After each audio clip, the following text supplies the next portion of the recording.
porque quem vai falar aqui é o Senhor, o seu Filho. E fala nesta noite, é o que nós te pedimos, em nome de Jesus. Cura onde houver uma dor nas costas, uma dor de cabeça, um dado inflamado, que haja um toque do Senhor nesta noite e que você possa ouvir a palavra do Senhor como Ele quer falar, seja a vontade dEle, não a nossa. Posso ouvir um amém? Amém. Pastor Márcio, com a palavra.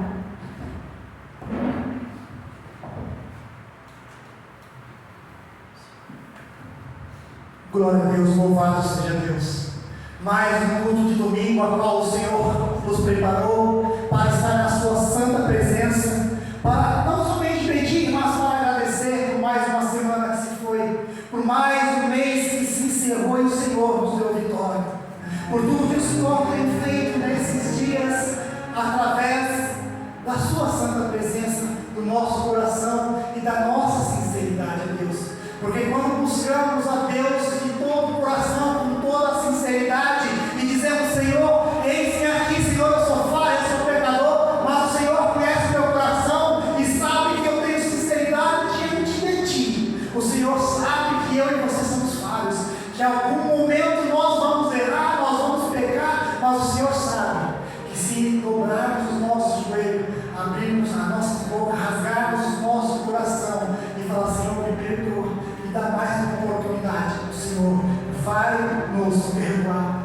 Eu estava meditando agora há pouco e o Senhor falava de quando Jacó teve que fugir do seu irmão, porque a sua mãe disse: foge, porque o seu irmão quer te matar.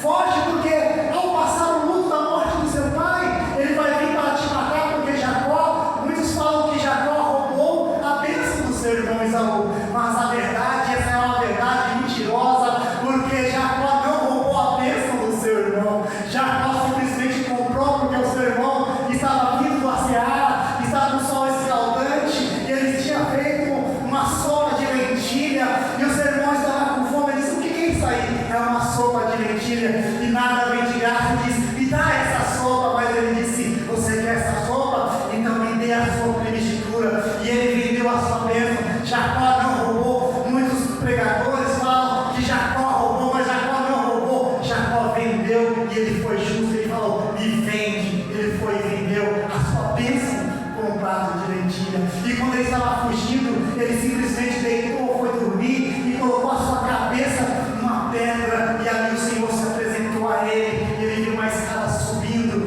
e descendo, anjos subindo e descendo. Ele disse: o Senhor é comigo nessa peleja. Ei, não importa o que aconteceu nessa semana, não importa o que aconteceu esse mês, o Senhor é contigo na sua caminhada e na sua vida, e vai fazer acontecer tudo que o seu desejo, os seus sonhos, você tem pedido para Deus, vai se realizar, porque quem promete é um Deus vivo que nunca mente. Porque o Senhor disse: eu prometo, eu juro por mim mesmo, não tenho ninguém por jurar, eu juro por mim mesmo. Então o Senhor vai cumprir na sua vida cada palavra, cada promessa, cada sonho. Amém? Abram, para quem tem uma Bíblia, abram as nossas Bíblias. Aleluia. No livro de Lucas, louvado seja Deus. Lucas, Santo de Israel, capítulo de número 22.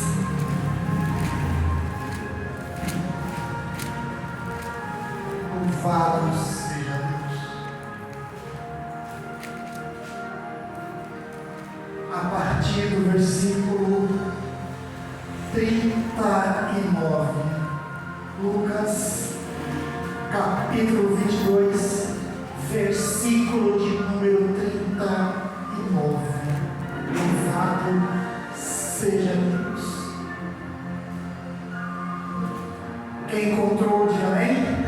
Quem está procurando misericórdia, louvado seja Deus.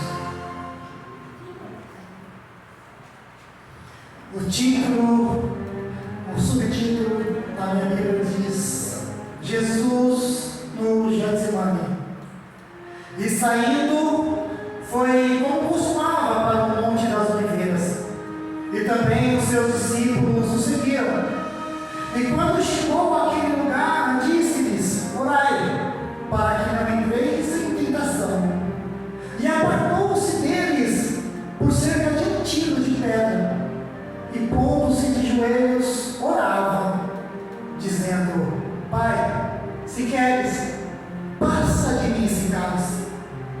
Todavia, não se faça a minha vontade, mas a tua. E apareceu-lhe um anjo do céu que o confortava.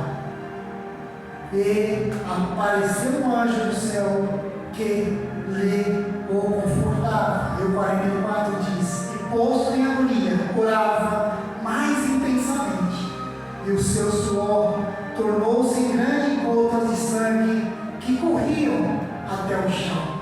Amém? Somente até aí. Louvado seja Deus. Pode se sentar. Louvado seja Deus. Hoje, o primeiro domingo do mês, é um culto de Santa Ceia, onde iremos participar do corpo e do sangue de Jesus, aonde na sua última ceia ele disse para os seus discípulos, que futuramente seria um apóstolo, disse: fazei isso todas as vezes que lembrares de mim. Partiu o pão, depois abençoou o cálice e disse: esse é o sangue do Novo Testamento, e esse pão simboliza o meu corpo.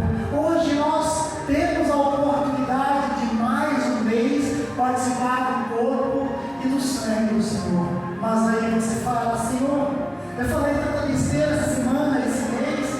Senhor, eu julguei, eu vi uma pessoa, eu falei mal, eu pensei em coisas que não deviam. Ei, é você e Deus.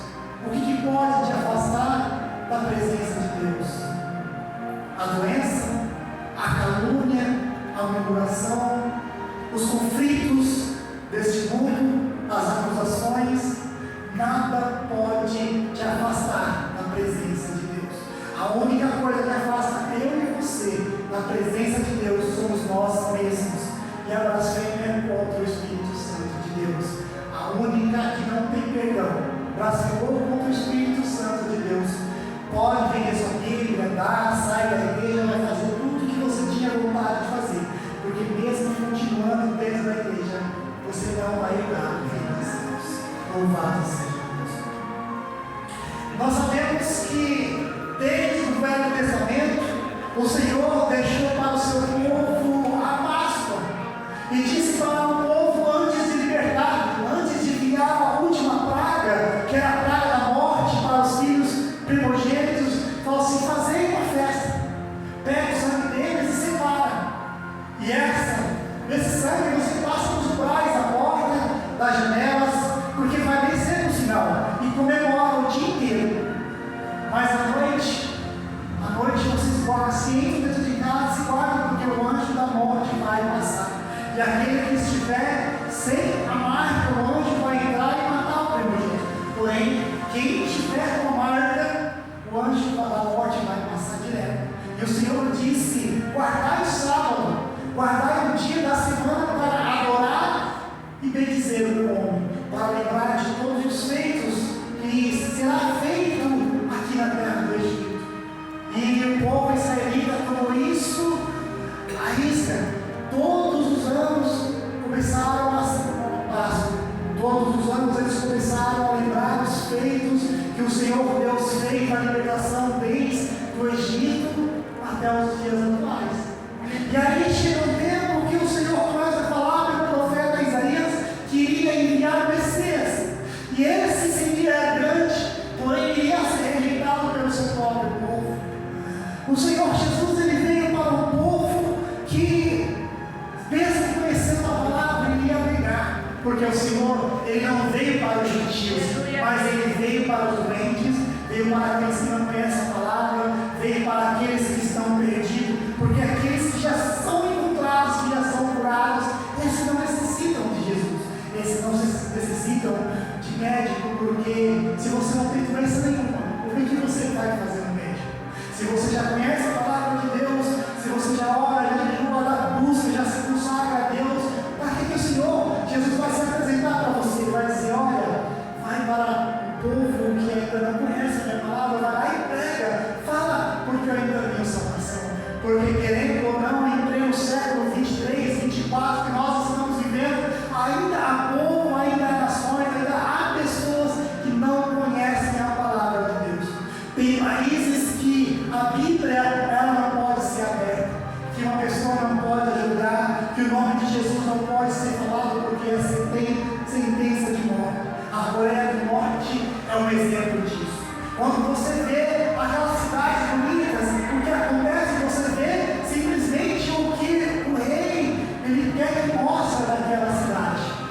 não mostra o que acontece fora daquilo. Pessoas que são punidas, pessoas que são mortas, pessoas que todo dia são lançadas em prisões. E quando Jesus veio, havia muito povo que estava dentro da prisão. Mas qual que era essa prisão? Não era uma prisão de ferro, uma prisão de concreto, de madeira, de terra. A prisão era uma prisão deles mesmos. Pessoas que se encontravam angustiadas, pessoas que se encontravam tristes, pessoas que já não acreditavam mais que o Deus da antiguidade fez feitos tão maravilhosos que tirou o povo com mão forte e poderosa do Egito. Não acreditavam mais que sustentou uma nação no deserto, que lhe deu maná, que lhe deu cordoniz, que não deixou as suas roupas rasgarem, que não deixou faltar a água. Aquele povo já estava acostumado com a opressão daquele povo de Roma, sendo massacrado, seguir uma lei de idolatria, uma lei aonde o Senhor nosso Deus tinha dito que somente a Deus adorará e se prostrará e prestará culto. Aquele povo já não fazia mais isso. Então, quando Jesus veio, ele veio para sarar aquele povo que já não acreditava mais, que não tinha mais esperança. E quando o Senhor Jesus veio e que se cumpriu o tempo e foi para ele começar a andar pelas cidades, pode-se ver que Jesus ele andava pela cidade, não na cidade que ele nasceu, mas fora das cidades e em volta. Porque Jesus ele foi negado pelo seu próprio povo. O seu próprio povo pediu a sua morte. O seu próprio povo pediu que um bandido, um ladrão, um assassino fosse solto da cadeia e Jesus crucificado. E vocês podem ver que o governador daquele tempo, até ele quis dizer: lava as minhas mãos, pegou um pouco de água e lavou as mãos na frente do povo, dizendo: olha, eu estou lavando as minhas mãos, mas ele também era culpado porque ele não fez nada. Mas tudo aquilo era necessário para que se cumprissem as Escrituras e o que foi dito pelo profeta Isaías.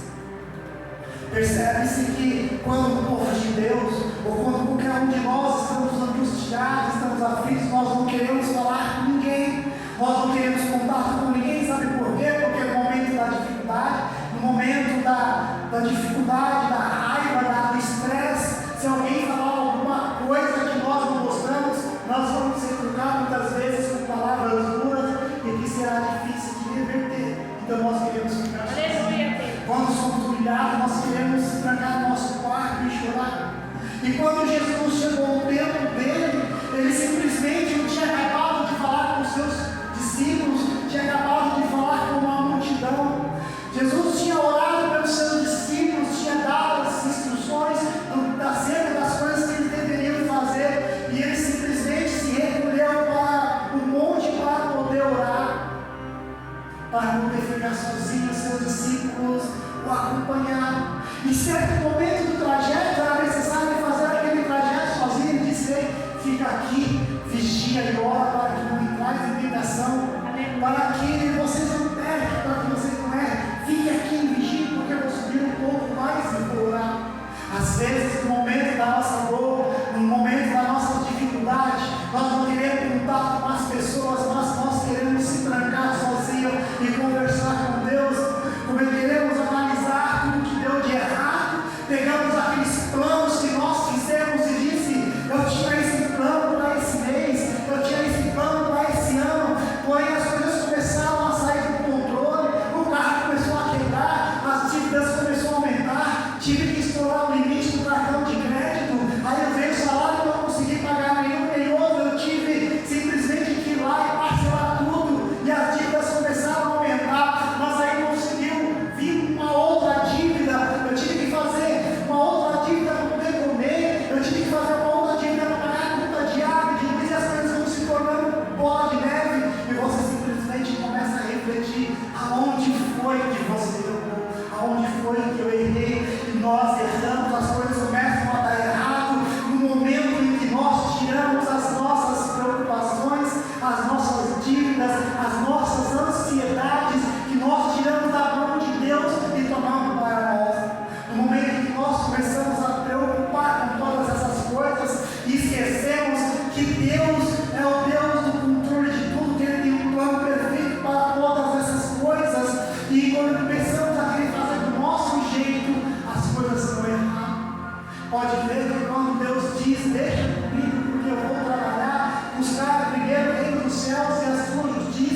as demais coisas serão acrescentadas.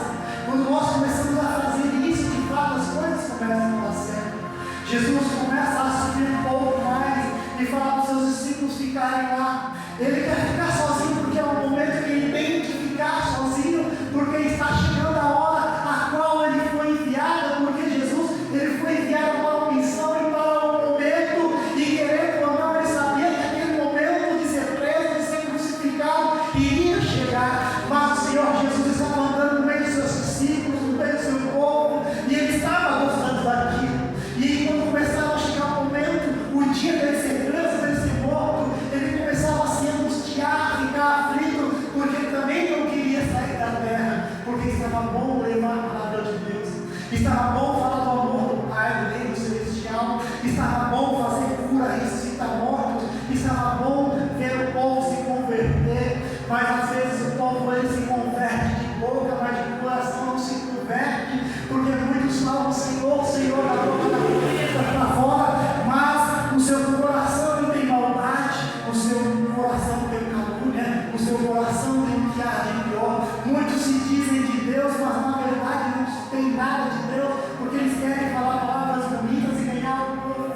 Muitas vezes eles querem falar aquilo que o povo quer ouvir, porque é bom ouvir palavras consoladoras, é bom ouvir palavras bonitas, mas quando você ouve alguém falar da verdade, vindo com palavras que vão te ferir no momento, mas vão falar a verdade para que você se conserte, ninguém quer. Muitas igrejas começam a se tornar vazias por conta disso, ninguém mais quer ouvir a verdade. As pessoas querem vir para a igreja para ouvir bênção, multiplicação, portas abertas, ninguém quer ouvir uma palavra dizendo, ei, se conserta, ei, o Senhor tem que você ter uma posição, ei, larga esse mundo, larga a bebida, larga o cigarro, larga o pecado, ninguém quer mais ouvir isso. As pessoas querem chegar na igreja de forma errada, bebendo, se prostituindo, matando, roubando, e querem ouvir dizendo, olha, continua assim, você vai no céu, Deus vai te abençoar. As pessoas querem ouvir isso, as pessoas querem ouvir o seu ego de fato. Jesus ele chega um pouco mais longe, se afastando dos seus discípulos, e ele começa a orar, ele começa a se angustiar, e cada vez que vai chegando no momento dele ser crucificado, dele ser preso, ele vai se angustiando ainda mais, e ele vai orando com mais intensidade, com mais valor, ele vai se angustiando e vai ter mais intensidade nas suas orações. O povo de Deus, para poder orar com intensidade, ele tem que ser afligido, ele tem que passar por adversidade, dificuldade, porque aí que o povo de Deus dobra o seu joelho e começa a buscar ainda mais a presença de Deus. É no momento da dificuldade que o cristão ele chega no seu quarto, fecha a porta, dobra o seu joelho e começa a clamar a Deus. E quando começa a clamar a Deus, ele começa a clamar com mais intensidade, que ele nem vê a hora passar, nem vê se orou 5 minutos, 10 minutos, 30 minutos, quando ele vê já passou uma hora orando, sabe por quê? Porque o coração está aflito, o coração está angustiado, então toda vez que está angustiado, a oração, o achego em Deus começa a ficar mais intensificado, começa a ter uma aproximação melhor com Deus, e Jesus começava a orar ainda mais, e toda vez que ele orava, escorria suor, e o suor dele se transformava em gotas de sangue, porque era o sangue que ele ia verter ali naquela cruz, para que eu e você chegássemos nos séculos de hoje, nos tempos de hoje, e pudéssemos ter direito de herdar o reino dos céus. E quando ele orava, em certo momento veio o anjo e começou a estar consolado, porque ele orava e dizia, Pai, se for possível, passa de mim esse cálice. Sabe por que ele dizia se for possível? Porque às vezes ele queria que não chegasse aquele momento. Ele não queria ser morto, não queria ser crucificado, ele queria ficar ainda um pouco mais como seu discípulo. Mas aí ele completa dizendo, Senhor, em todo tempo se cumpra a sua vontade. Porque nós queremos uma coisa de um jeito, nós queremos as coisas da nossa maneira, mas Deus tem a maneira certa, a maneira dele trabalhar, ele tem a maneira dele de fazer. Às vezes as coisas começam a dar tudo errado, você planeja e diz agora vai dar certo, mas é onde Deus diz não vai dar certo, vai dar errado, porque você não me consultou, você não perguntou se vai dar certo, você não perguntou se eu vou aprovar isso. É onde as coisas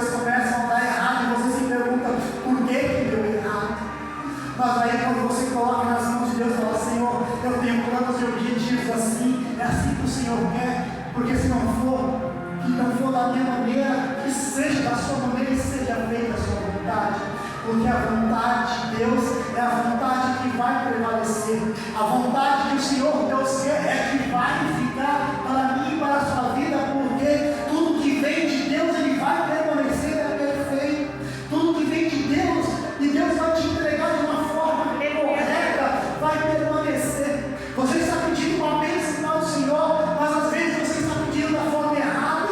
Você quer que ela venha rápido, você quer que ela venha agora, mas o Senhor diz: não, você não está preparado para receber essa bênção. Você não está preparado para receber o que eu vou te dar. Espera um pouco mais. E nesse esperar é que o Senhor está te preparando a ver que você tem que tirar a sua ansiedade, que você tem que se sentar e se tranquilizar, que você tem que se acalmar e dizer: Senhor, eu vou começar a fazer outra coisa até que a minha bênção chegue, porque na ansiedade eu sei que não vai vir. Mas no momento que você sentar, descansar e começar a fazer outras coisas, a sua bênção, aquilo que você queria da parte de Deus vai vir. Aleluia. Quando o Senhor Jesus ele termina de orar, ele diz: já chega, é chegada a hora. Então ele vai à direção aos seus discípulos, e vem os soldados, e vem as pessoas, como se ele fosse um zumbi, como se ele fosse um bandido, com paus, com madeiras, com lanças, até ele. Aí ele se adianta e diz: a quem vocês estão procurando? E um diz: estamos procurando aquele que chama Jesus. Ele diz: eu sou o Senhor Jesus. Aquele soldado, aquelas pessoas, na hora que ouvem que o que ele tinha dito que ele era Jesus, as pessoas ficam com temor, que elas caem dela. E aí tudo fica um silêncio. E ele mais uma vez pergunta: a quem está procurando? E eles dizem: estamos procurando aquele que chama de Jesus. E aí vem ali Judas, a qual estava esperando aquele momento, a quem mandou Jesus, a quem viu Jesus andando lado a lado e fazendo milagre, a qual ouviu o Senhor Jesus falar com palavras mansas e doces. Às vezes quem nos traz são as próprias pessoas dentro da nossa casa. Às vezes quem nos traz são as pessoas que andam lado a lado conosco, que se dizem amigos. Quem nos traz são as pessoas que comem na mesma mesa, no mesmo prato, na mesma comida. Essas são as pessoas que nos trazem, não são pessoas desconhecidas.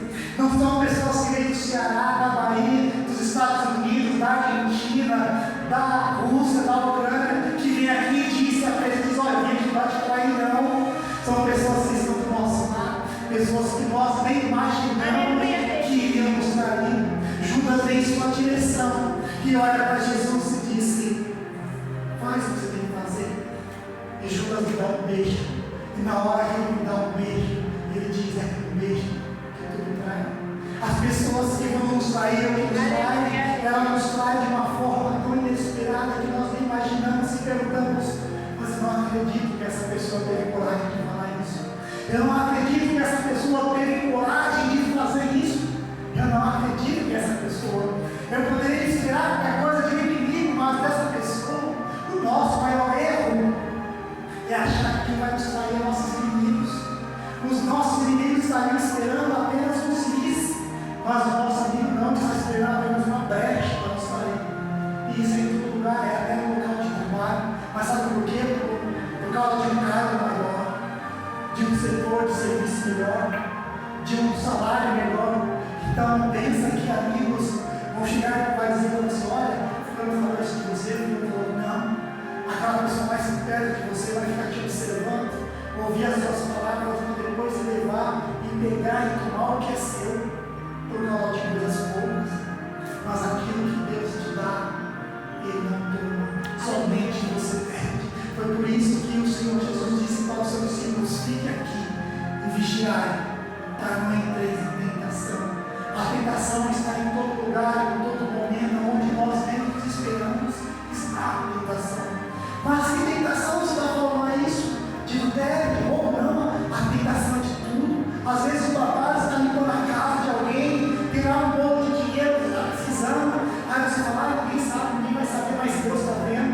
Às vezes está no trabalho, alguém fala mal da chefia, faz algo que não era para fazer, você parece ter uma oportunidade de ir lá entregar e ficar com cargo de alguém, para você não precisar da palavra, deixa as coisas acontecerem naturalmente. Não, você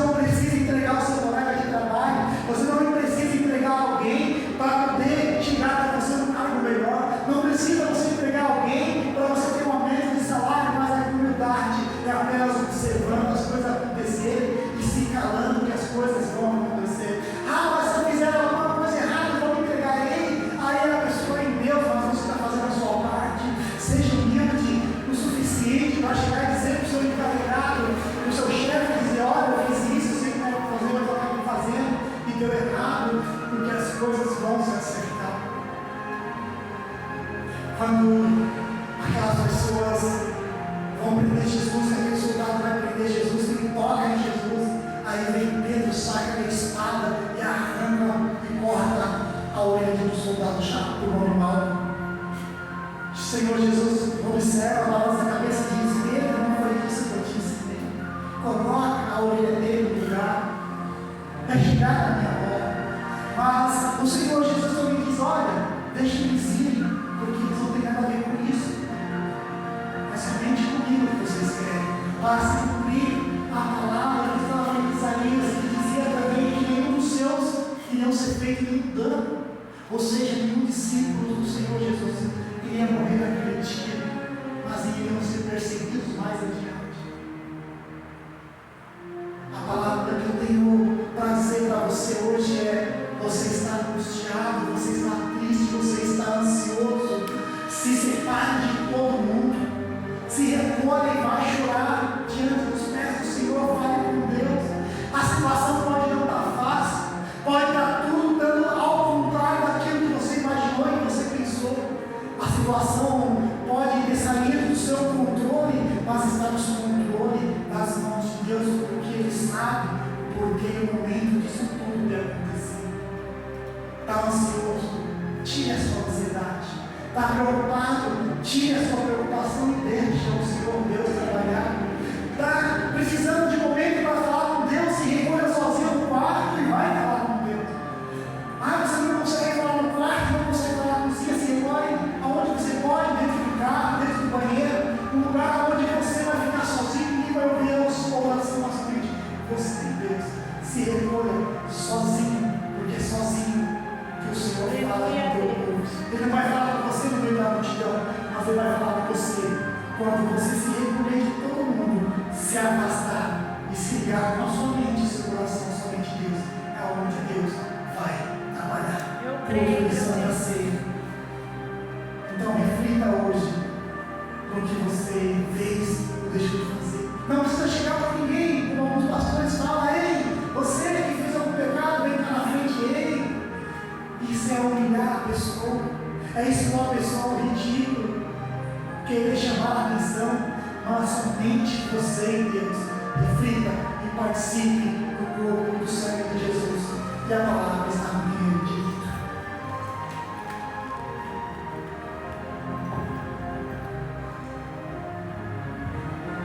Ali no culto da ceia, onde Jesus vai para o monte das oliveiras orar.